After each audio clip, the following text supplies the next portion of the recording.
Assalamualaikum warahmatullahi wabarakatuh. Perkenalkan, nama saya Muhammad Kiki. Saya dari kelas 6D, NPM 1911103036. Oke, di sini saya akan mereview tentang levels of error atau tingkat kesalahan. Jadi tingkat kesalahan itu ada 3 bagian. Yang pertama adalah substance error atau kesalahan zat, kemudian text error atau kesalahan teks, kemudian yang ketiga itu ada discourse error atau kesalahan waktu. Yang pertama ada substance error atau kesalahan zat. Jadi substance error itu ada 4 bagian, yaitu misspelling atau kesalahan ejaan, kemudian mispronunciation, misconception, and miscase. Yang pertama itu ada misspelling atau kesalahan ejaan. Jadi kesalahan ejaan itu adalah kesalahan produktif tingkat zat, maksudnya adalah kesalahan berdasarkan sifat tertentu yang dapat menyebabkan kesalahan tersebut dapat terjadi. Jenis kesalahan itu terbagi menjadi 4 bagian. Yang pertama adalah kesalahan tanda baca. Yang paling sering adalah penggunaan tanda seru yang berlebihan oleh beberapa penulis, kesalahan urutan, penutupan koma terbalik, atau tanda petik kurang, penggunaan apostrof, modal yang kurang atau berlebihan, pencantuman koma yang berlebihan, dan lain sebagainya. Contoh dari kesalahan tanda baca koma itu seperti berikut. Barang-barang yang wajib dibawa saat ujian adalah alat tulis, papan kertas, dan kartu ujian. Jadi dalam kalimat ini itu salah karena tanda baca komanya itu hanya satu. Seharusnya itu tanda bacanya itu pada selain pada bagian alat tulis, itu pada bagian papan kertas dan juga ujian. Jadi seperti ini, barang-barang yang wajib dibawa saat ujian adalah alat tulis, papan kertas, dan kartu ujian. Nah, seperti itu baru benar. Kemudian yang selanjutnya itu adalah kesalahan tipografi. Kesalahan tipografi adalah kesalahan komposisi huruf yang dilakukan oleh juru ketik ketika sedang mengetik di keyboard atau bisa disebut dengan salah ketik. Contohnya itu adalah dalam kata length. Seharusnya dalam kata length ini ditulisnya adalah LENGTH, tetapi ketika salah ketik itu biasanya cara penulisannya itu adalah LENTH. Dan ada lagi itu explanation. Jadi kata explanation ini udah benar ya. Jadi biasanya kesalahan tipografinya adalah explanation. Seharusnya adalah EXPLANATION, tetapi kesalahan tipografinya itu biasanya adalah EXPLANANION, seperti itu. Kemudian yang selanjutnya adalah kesalahan disleksia. Jadi kesalahan disleksia ini adalah kesalahan yang terjadi pada seseorang yang mengalami kesulitan dalam membaca, menulis, dan mengeja. Jadi ini adalah merupakan gangguan pada seseorang. Kebingungan. Jadi kebingungan ini adalah ada saat-saat di mana dua kata yang berbeda secara leksikal adalah homofon murni. Jadi dalam aksen pembicara, homofon murni adalah kata yang memiliki tulisan yang berbeda dan juga makna yang berbeda. Inilah yang menyebabkan kebingungan pada seorang pendengar. Seperti contohnya adalah dalam kata konsonan. Konsonan, homofon murninya itu adalah konsonan. A-nya itu diganti dengan E. Jadi kalau yang benar itu adalah konsonan pakai A, tapi yang hampir sama, kata yang hampir sama itu adalah konsonan. Kemudian ada discriminate. Discriminate ini adalah kata yang hampir sama dengan kata, bukan hampir sama, malah sama dengan kata discriminate. Kalau discriminate ini setelah D itu adalah hurufnya adalah E. Untuk discriminate, huruf setelah D itu adalah I. Inilah yang menyebabkan kebingungan pada seorang pendengar atau belajar bahasa baru. Yang selanjutnya itu ada salah eja yang tepat. Salah eja seperti melanggar konvensi tertentu untuk mewakili fonem melalui grafem. Jadi grafem itu apa sih? Grafem adalah fitur ekspresi tertulis yang tidak dapat dianalisis ke dalam unit makna yang lebih kecil. Jadi seperti contohnya itu adalah huruf F, double F, PH, NGH adalah grafem yang mewakili fonem F dalam bahasa Inggris. Kemudian dalam bahasa Inggris huruf X mewakili urutan suara ke S, seperti pada kata box. Jadi box berakhiran X. Jadi dalam kata box tersebut X tersebut mewakili kata KS, seperti itu. Kemudian ada dua kategori salah eja yang tepat. Yang pertama adalah kesalahan pengucapan. Jadi sebagai akibat dari salah mengucapkan suatu target, anak-anak mengakses grafem yang mereka anggap salah mewakili suara target, tapi tentu saja tidak perwakilan suara target mengirimkan suara yang mereka gantikan dengan target sebenarnya. Jadi misalnya dalam blood diganti secara fonetis oleh Wells menjadi yang biasanya dieja yang biasanya dieja Y. Jadi kesalahan pengucapan yang dihasilkan adalah bleed. Contoh lain adalah wa dalam kata pur yang diucapkan u, yang harusnya diucapkan u panjang dalam bahasa Wales, dan karenanya dieja w untuk menghasilkan poor. Bahasa Inggris Z diucapkan S jadi su, dieja su atau sw, su gitu. Jadi yang kedua itu ada kesalahan penyandian tertulis. Ada dua tipe kesalahan penyandian tertulis. Tipe pertama itu adalah interlingual.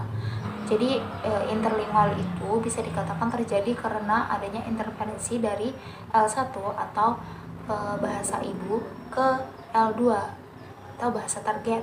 Dalam hal ini struktur yang dipelajari sebelumnya menciptakan masalah bagi pelajar untuk belajar bahasa baru.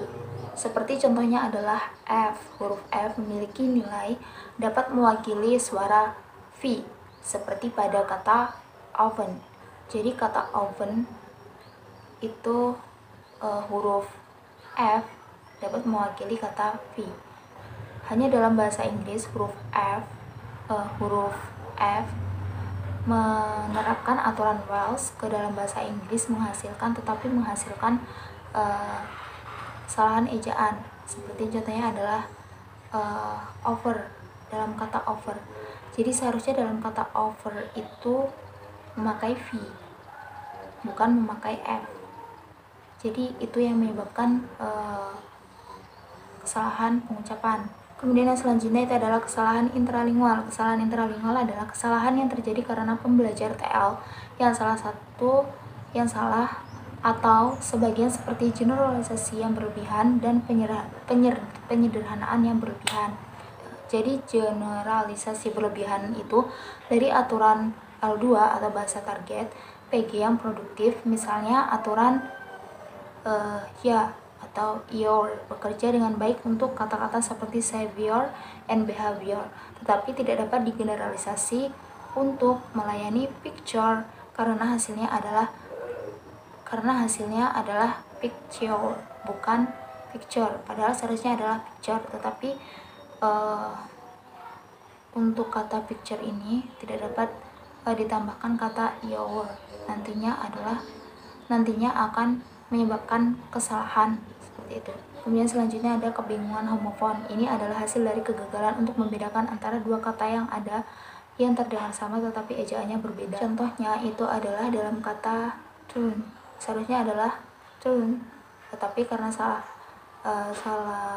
pendengaran karena pengucapannya hampir sama, itu biasanya yang terdengar adalah turn, T-E-R-N, seharusnya adalah tulisannya adalah T-O-R-N, tetapi bacanya adalah turn, seperti itu. Kemudian ada roll, double L, tapi biasanya salah pendengaran itu adalah menjadi roll karena cara bacanya adalah roll, tetapi yang sebenarnya adalah tulisannya adalah double L. Kemudian there untuk there dan though untuk through. Kemudian yang selanjutnya itu ada salah tulis. Contohnya adalah salah mengeja seperti means untuk means. Jadi sebenarnya cara bacanya itu adalah means, M-I-I-N-S, tetapi tulisannya itu adalah M-E-A-N-S. Jadi ini berbeda dengan jenis homofon karena tidak ada kata bahasa Inggris means, namun tidak ada alasan mengapa tidak boleh ada. Kemudian yang selanjutnya itu ada penamaan surat. Ini adalah strategi ejaan yang terdiri dari penggunaan huruf untuk mewakili suara yang identik dengan suara nama huruf itu. Contoh ekstrim adalah MT, M sama T, kemudian EMTI untuk MT. Contoh dalam data Wells adalah either, EDHER, Kemudian idher, either untuk idher, either. Kemudian shake untuk vokal shake. Kemudian yang selanjutnya ada salah pengucapan. Salah pengucapan seperti yang telah kita lihat dapat memicu salah ejaan atau mispronunciation, tetapi mereka sendiri merupakan kategori kesalahan yang termasuk sedang. Ini termasuk ke dalam kategori kesalahan dalam pengkodaan pada tingkat fonologis produktif ketika berbicara sebuah foreign language. Di sini berbicara berarti berbicara secara spontan atau dari ingatan dan tidak membaca nyaring dari teks tertulis. Kesalahan yang timbul dalam situasi kedua ini yang didefinisikan sebagai kesalahan membaca lisan yang dibuat saat membaca sebuah bagian prosa adalah misquote. Kemudian kesalahan pengucapan itu terdiri dari 3 jenis. Yang pertama ada segmental, kemudian kombinatorial, dan yang terakhir ada suprasegmental. Yang pertama itu adalah segmental. Jadi bunyi segmental merupakan kesatuan bunyi bahasa terkecil yang dapat dipisahkan dari rangkaian bunyi ujaran. Bunyi-bunyi tersebut meliputi vokal, konsonan, dan juga diftong. Pertama, Carl James mengidentifikasi masalah dengan konsonan segmental. Perhatikan masalah dengan frikatif interdental, yaitu frikatif interdental bersuara dan tidak bersuara. Seperti contohnya adalah the. Muncul dalam bahasa Inggris Amerika sebagai bunyi awal kata-kata seperti then and thin. Dalam bahasa Inggris British, konsonan lebih cenderung menjadi dental, the. Sedangkan with itu menjadi s. Di the adalah the seperti di there, dan either. Sedangkan untuk vokal segmental kita melihat keberhasilan dan kegagalan dengan vokal yang menjadi dalam once, tetapi tepat sasaran dalam trouble and up. Selanjutnya adalah kombinatorial. Pelajar mengalami kesulitan untuk melafalkan gugus konsonan, terutama pada posisi akhir kata, dan cenderung menghilangkan konsonan kedua dari 2 konsonan sehingga once menjadi one tanpa s dan named menjadi name tanpa d. Penyederhanaan serupa terlihat dalam mine and friends. Jadi dalam kata mine itu dihilangkan huruf d-nya ketika mengucapkan, kemudian dalam kata friend itu dihilangkan s-nya sehingga dihilangkan d dan s-nya sehingga dibaca adalah friend. Kemudian yang selanjutnya itu ada suprasegmental, berhubungan dengan segmen ujaran atau bunyi atau fonem, yaitu nada, tekanan, sendi, dan juga intonasi. Domain pengucapan ini terdiri dari fenomena stres atau tekanan kata dan juga stres kalimat, ritme, dan intonasi. Data pelajar bahasa Inggris, kami menghasilkan 2 contoh penekanan kalimat yang salah karena kata yang salah dalam kalimat tersebut diberi tekanan, seperti contohnya adalah go out with them, and then jika diberi tekanan menjadi go out with them. Jadi yang diberi tekanan adalah kata out dan juga them, dan pada kata and I don't know. Jadi yang diberi tekanan pada kata I don't know itu adalah kata I don't know, I dan juga no. Okay, that's all explanation from me. Jika ada kesalahan saya banyak mohon maaf, kurang lebihnya saya mohon maaf. Wassalamualaikum warahmatullahi wabarakatuh.